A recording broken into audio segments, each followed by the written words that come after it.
I am an investigative journalist and author of a couple of books on freedom of information and democracy and surveillance, privacy, that sort of thing.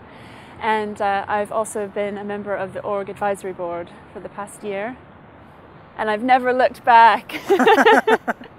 I actually started making FOI requests to lots of public bodies, not just Parliament. It just so happened that Parliament proved to be really obstructive and unhelpful.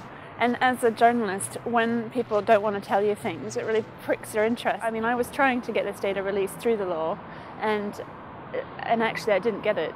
You know, I wasn't able to get it, which shows the weakness in the law, that in this country you can't get information through legitimate means. It takes too long. It's, you know, the law is very weakly enforced when it's enforced at all.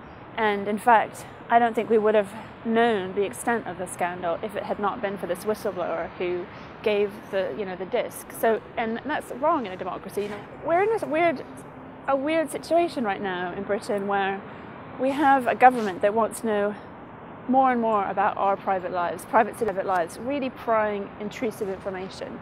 And not just people who are convicted criminals, but just average everyday people and even kids. You know, this is one of the things I talk about in the first chapter, is the amount of data that's collected on children, which I think everybody will be really surprised to find out.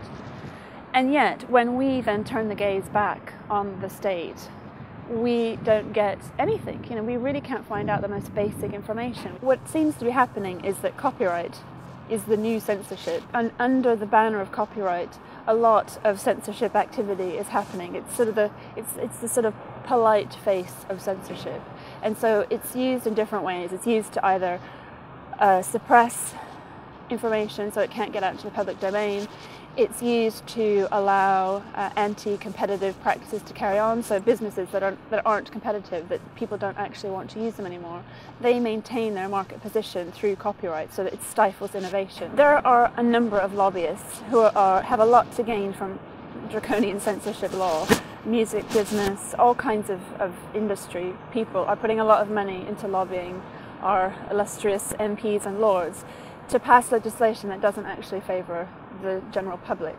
And org is really one of the few organisations around that lobbies on behalf of greater data, which provides more innovation and allows people to use information that we should have access to. So yes, I would advise people to donate